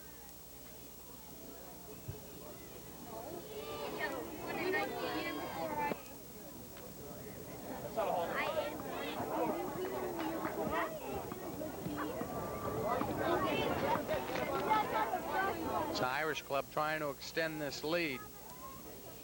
Am I right? Trying to hold it to stay in a ball game. They've only got 2 innings left, and they have to hold Irish Americans from scoring any more runs, Scotty, if they're going to have a chance to win this ball game and bring it to a third game.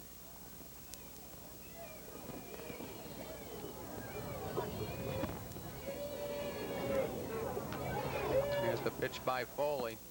Swung on and missed. Verkoven had that rookie tendency in that, just pulling away from the pitch and not giving himself a chance to Sometimes put the ball on the those front bat. feet step out. Right. But Keith will put his bat on the ball. Okay, yeah. Bradley picked it up quick, but Fisher only gave it a halfway look and came back quick. The ball came right back to Bradley, and he fired right down the third base, and Fisher wasn't going anywhere.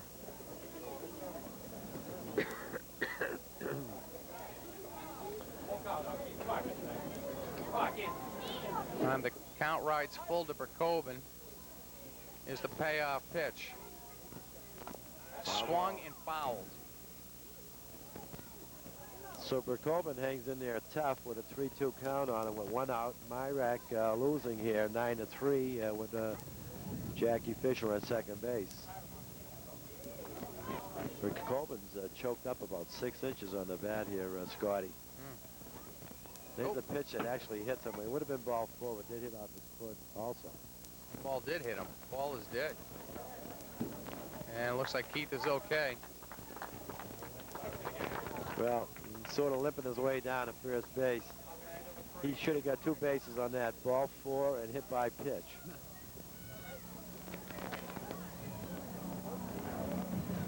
All right, that makes 2 on and 1 out, and the batter is Andrew Schenkel. You know, history might be made this year, Scotty. The Schenkels might have 2 town championships in their family. Of course, the Schenkel with Eric. Of course, Eric Schenkel here with Irish American. Andrew Schenkel with Irish American Club here could be part of the Irish American Town Championship.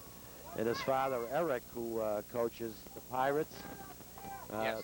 they won the minor league town championship. So there could be 2 parties going on at the Schenkel family. And for another twist, you know who the sponsor is of the Pirates? Of course, Tommy Adams, the coach of the Irish American Club. So it could be an all-yellow finale here as far as town championships.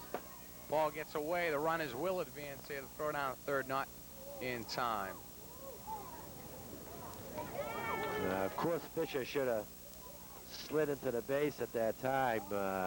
It was a close play at third. The third baseman thought he had him out, but he did get in a little before the throw got there. Fiorenza going out to talk to his pitcher to calm him down. But yeah, Adams Seafood, located on Warren Street, is the sponsor and proud sponsor of the Pirates. And Got to remember, whatever Tommy Adams throws away is the other store's catch of the day. and Tommy Adams is the proud manager of the Irish American Club.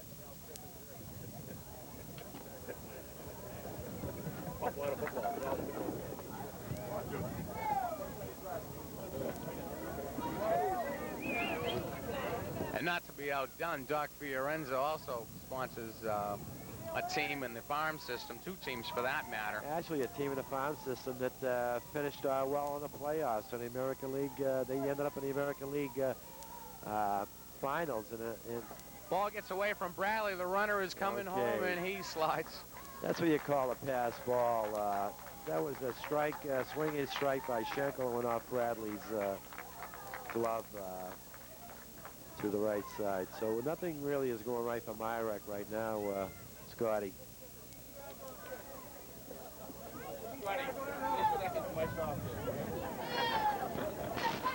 I don't know if Fisher slid for the camera or what there.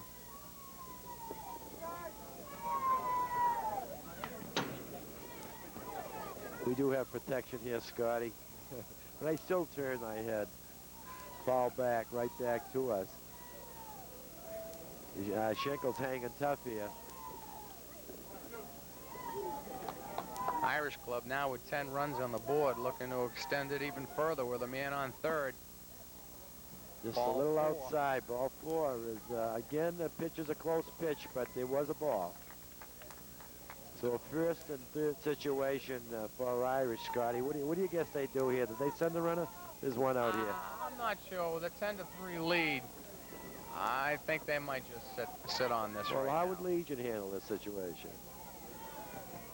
Legion would sit on this. It's I don't know. Well, knowing We'll take Myrack, and when their score gets up like this, we'll take the base on a pass ball. But I don't think there's any need to run on this right now. The Irish club's doing a fine job putting their bats on the ball. well, the game isn't over. Myrack still No. has 2 at-bats up, and knowing Myrack as I do, I would go because they won't throw the ball. Dan Domenico, the third baseman, is up. Dan walked his first time up.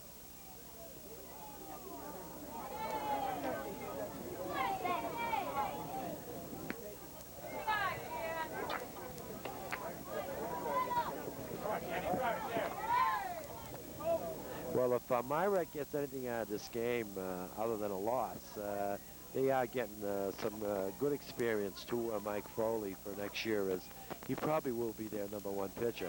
Well, how many 12-year-olds does the Myrack team have this year?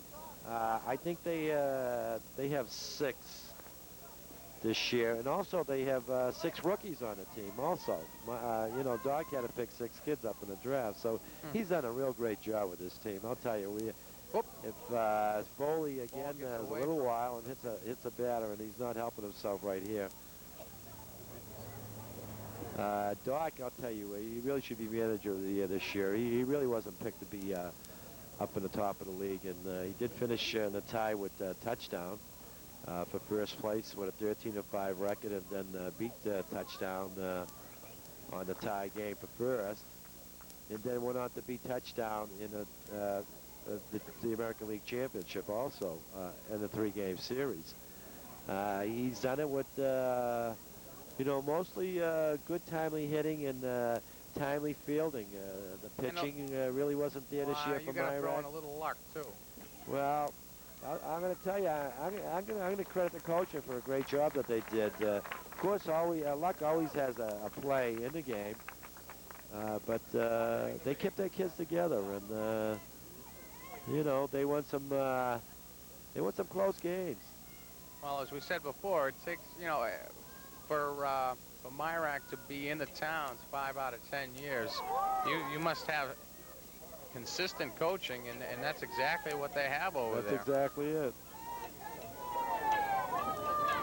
Don't forget, Myrack and Touchdown, and I'm going to give Touchdown coaching staff some credit too. We've been picking last for the last 11 years. You know, last or next to last. Last year, Touchdown Club had a breather. We picked 3rd from last. Pat Martell, the right fielder, is up. Pat struck out in his only other time up.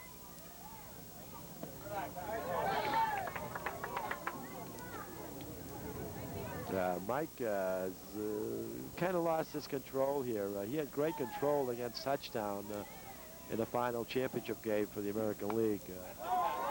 Came in with a strike here, 1-2 count on Martell.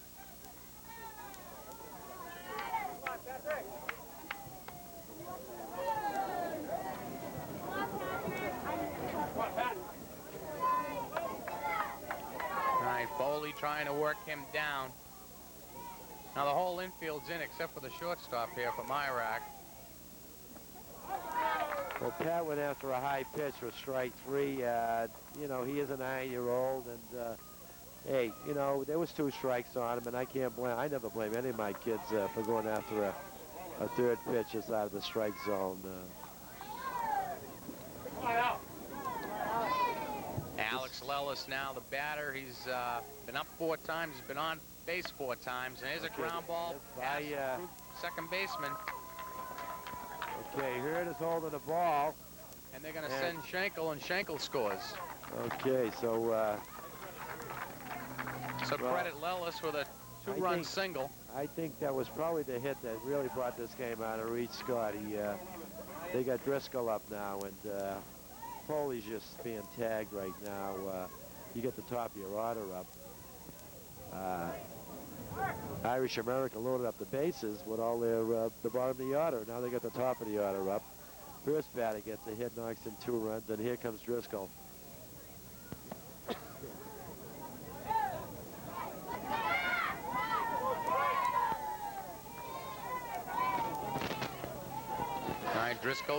2-0 pitch in his favor. It's the pitch in. Ball gets away, runners are going, and there'll be no throw by the catcher.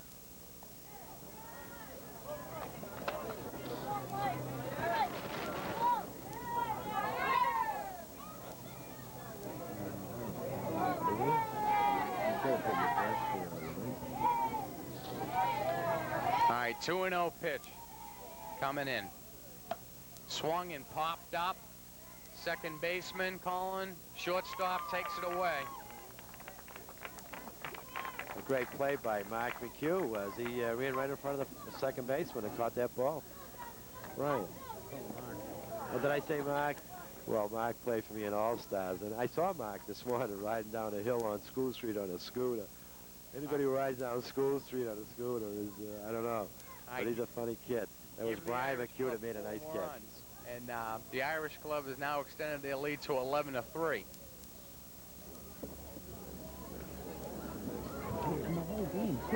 I think all your pitches. Yeah, first time. Starters are all back. Okay. All right, and the positions will revert back to the The whole year. How do you get away? The thing is once you go to the senior league, like his brother Mike, we tried to change him into an outfielder. No. He's minor leagues all the way.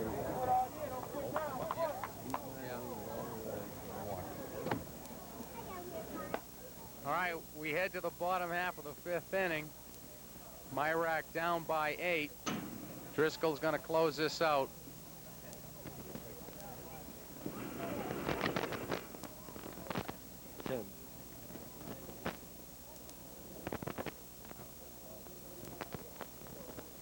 Did you get Schenkel on the way home?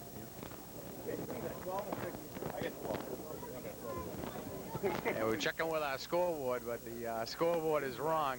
So we were right. Score is 12-3 Irish Club. The Irish Club in 11 innings in these 2 games have put 29 runs on the board.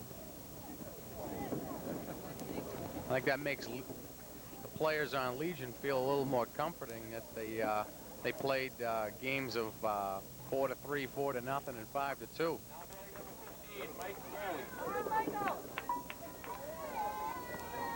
The pitcher for Myrack leading off, Mike Foley.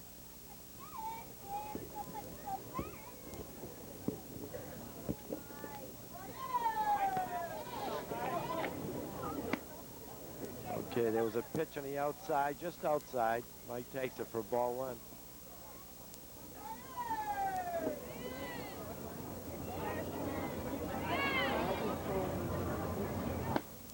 There's a strike, swinging strike by Foley right over the middle of the plate, but Mike pulled himself right away from that pitch by bailing out. A little high. It's a 2-1 count to Mike Foley.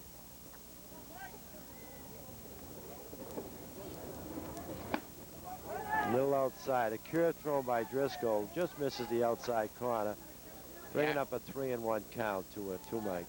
The Irish Club has re-entered their starters into the starting lineup. Probably. Nice play by the shortstop. Alex Lellis came across the middle, took that ball through to Melissa Adams. Okay, he did have a little extra time. Mike, although he's a left-handed hitter, he's not really fast of foot. He did get good contact on the ball, though, for a first-year player in the major leagues. I think one of the reasons why both the Irish Club and Myrack have inserted their starters is that this could be the last Little League game for some of these players. They've had these uniforms on for 1, 2, 3, 4 years, and they'll be moving on to the big diamond next year. Chris Bennett swings at the first pitch and fouls it off back here. Bennett 1 for 2 with a single and also reached base on a fielder's choice.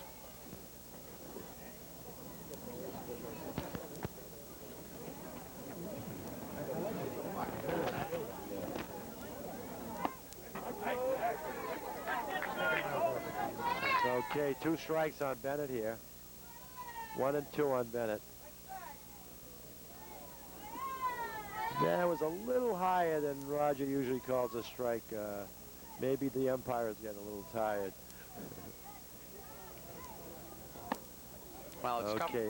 It's tough for catchers to be squatting down for 6 innings in a game. It's certainly going to be tough for an umpire who's not used to it either.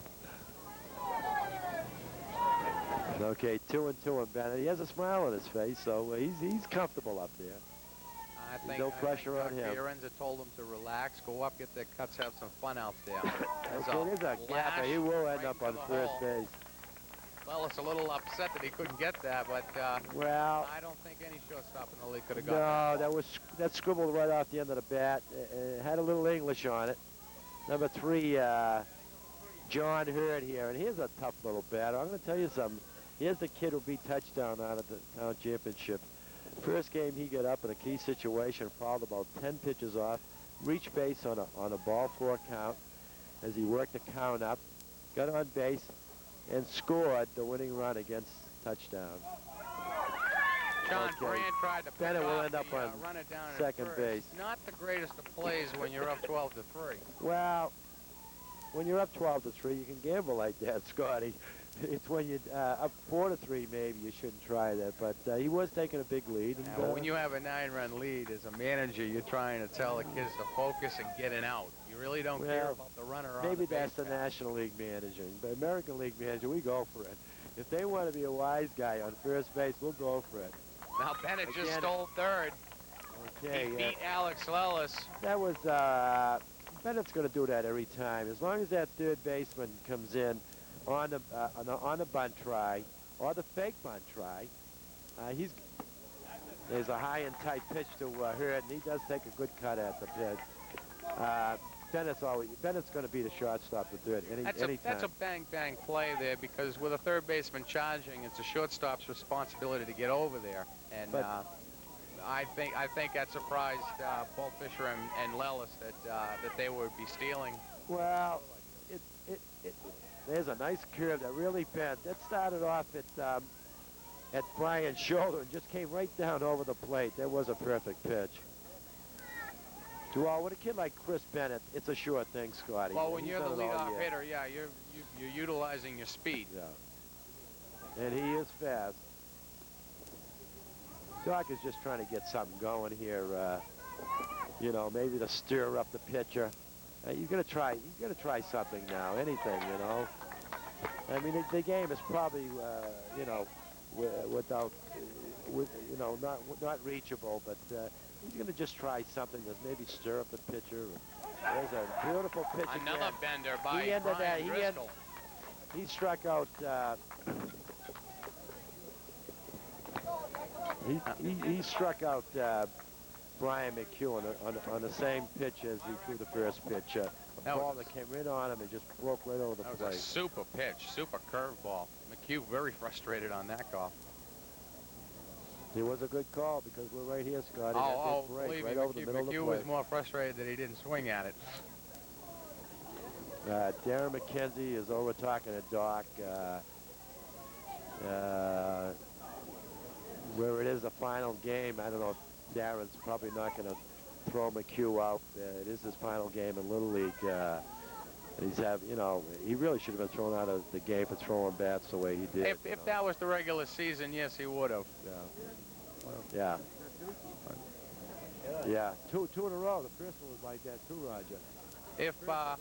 If the Irish club does hold on and protect this lead, we will interview the coaching staff of the Irish club at the conclusion of this game.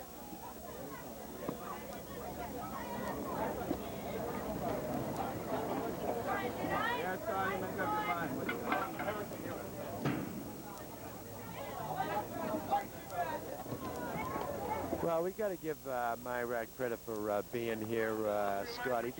They weren't. I already mentioned that, Roger. That's our famous umpire, Roger Ty. They did win the American League. They weren't favorites to win. They did a great job getting their club here.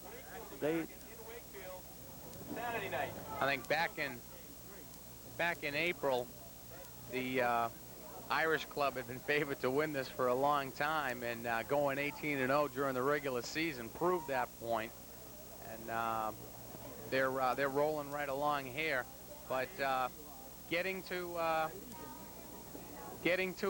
this position in the town championship, Myrack came a long way. They That's took there was some tough teams over there. Touchdown, DAV, VFW, a lot of tough teams over there that gave Myrack a scare. Myrack lost some games over there. There was a balanced competition in the American League this year, and that's great to see. All right, Scotty Paradis is going to lead it off for the Irish club here in the top half of the 6th inning. Well, Irish Americans, we're probably going to try to go to match their 16 runs as of last night, Scotty. So let's see what happens here. This is the second time around for these for the lineup for Irish American against Mike Foley. So they might have him pretty well timed right to their liking. I don't know. Is there a record for most runs scored in a 2-game series? I think it's already been set.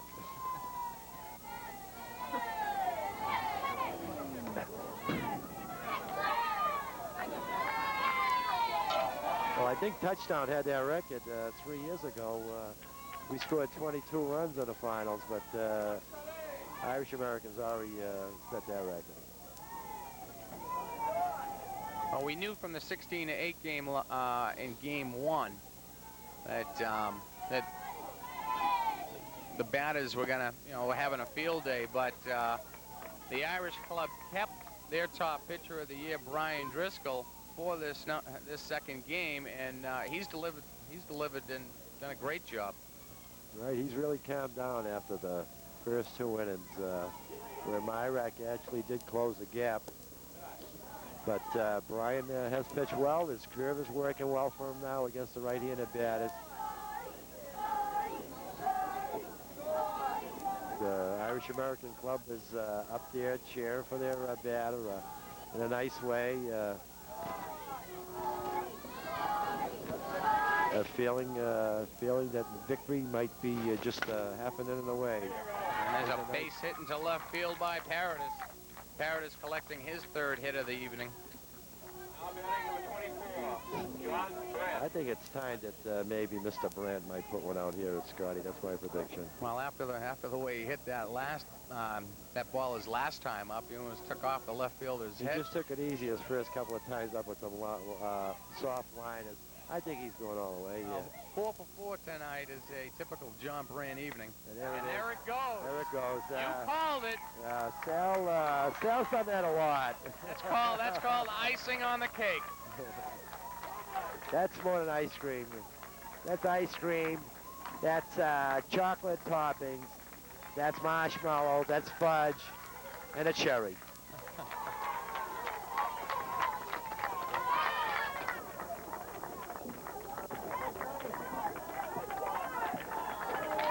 Two-run homer by John Brand, giving him a 5 for 5 game tonight. He by far is the offensive star here this evening. Doc's got a big smile on his face. He's happy to be here. He's going to get a nice-sized trophy. And, you know, Scotty, if things had worked out a little better, we could have been on the other side of this fence playing each other instead of keeping score and announcing. But we've had our day. Incidentally, I'd like to, at this time, thank Mark Kavicki and Billy Rozelle for announcing Game 1 while Sal and I were away on assignment. Right. There's a big high pop-up going up. Brian McHugh waves everybody off and catches the ball for the first out. Jackie Fisher, I think, was trying to hit a consecutive pitch home run off Mike Foley here. All right, 1 out. And the right fielder, Tommy York, steps in. Tommy hits a ground ball, snapped by Chris Bennett, and he plays it under system. Bennett is a strong defensive fielder for Myrack at first base. He's done well all year. He's also got that quickness if he bobbles the ball. He can still pick it up and get to the base. Very quick. Left fielder Matty O'Loughlin, now the batter. Matt has walked twice this evening. Re-entered last inning when manager Adams put back his starters. It's a high pitch for ball one.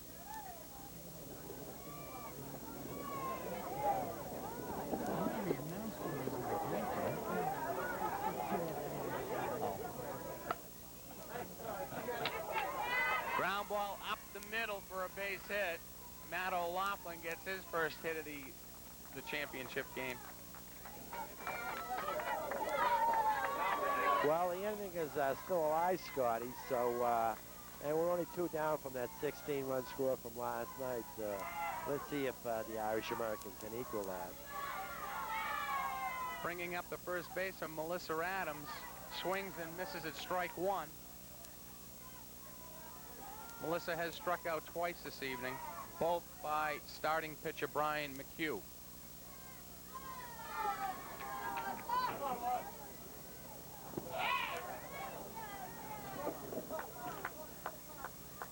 The count runs to 1-1.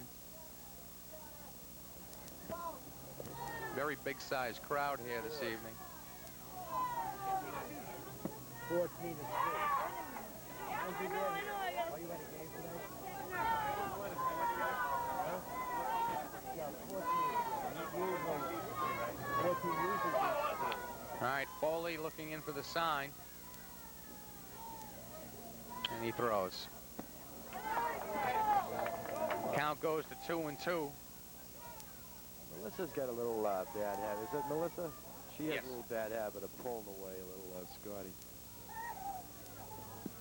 Well, Melissa batted 200 during the regular season. There's an inside pitch that is a Foul kick tip and by the right into the catcher. glove of P.J.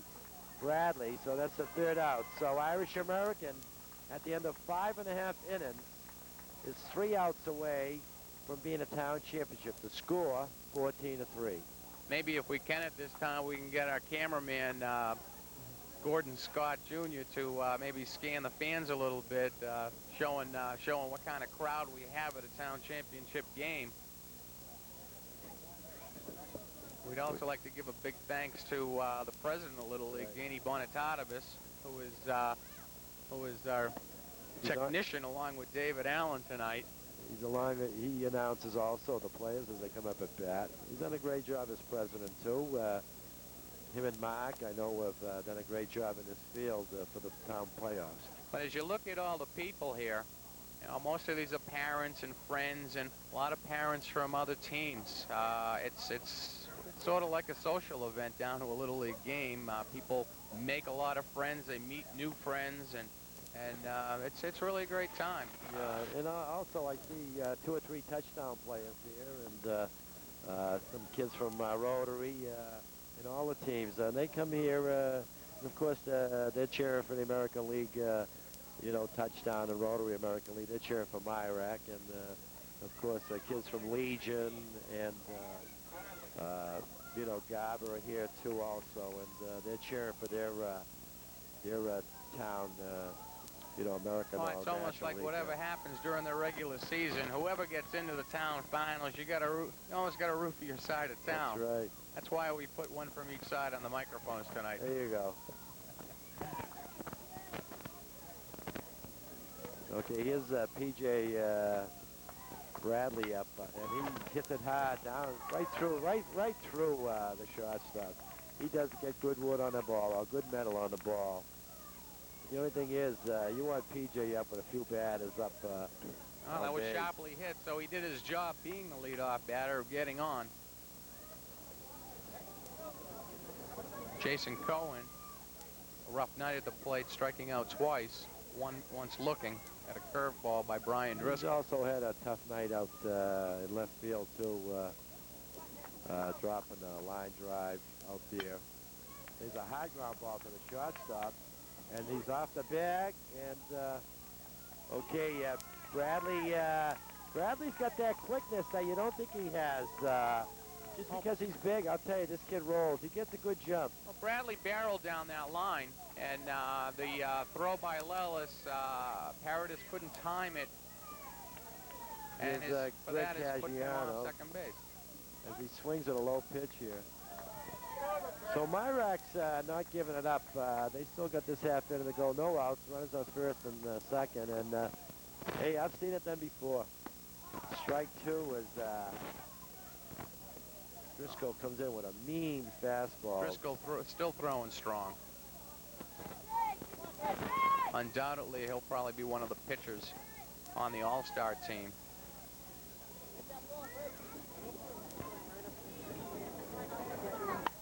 And there's a ball that's caught out there in the fine play by Chris Martin. Is that Chris Martin out there? Yes, it is. Super catch by Chris Martin, taking possibly a double away. From Greg Caggiano. He really got the bat on the ball.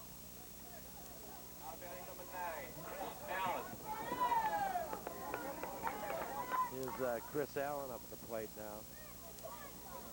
One out. Runners on first and second for Myrack as they're down to 2 outs. Chris Allen only been up once tonight, but he made that at bat count by putting a ball into the left field, Over the over left field fence. Right. Okay, there's another mean curve by Driscoll who came right in on Allen and then just broke right over the plate. Tough pitch to even swing at.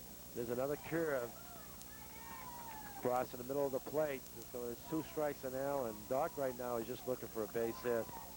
He doesn't want that home run. He just wants the base hit and get some runners on base to try to start something.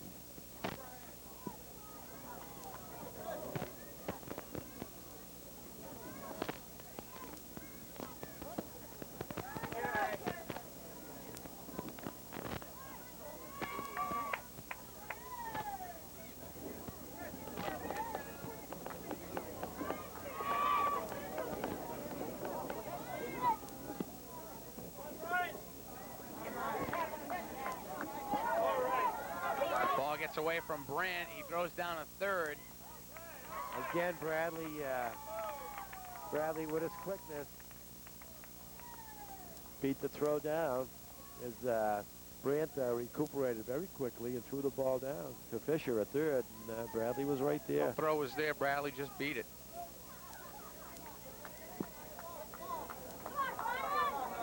There's the pitch by Driscoll. And he just a little, he fisted it right to the second baseman as the curve didn't break that time, and it came right in on. Scotty Parrott is coming in for that. Came right in on Allen. And Myrack is now down their last out. Well, you know, it's never over, Scotty. That might be over now. And that is Town Championship for Irish American Club. Congratulations to Tommy Adams and his coaching staff and everybody on the Irish American Club because they've done it this year. A great season by the Irish Club. Only fitting that John Brandt catches that final pop-up going 5 for 5 in this game. Plus a home run. And also a great season for Doc Fiorenza and his Myrack Club as they came up here and they gave it all they had, and they just fell a few runs short, quite a few. I'm going to go on the field right now and interview the Irish Club coaching staff, so you can, the mic is all yours here. Okay. Do you have a mic up there? All right. Okay,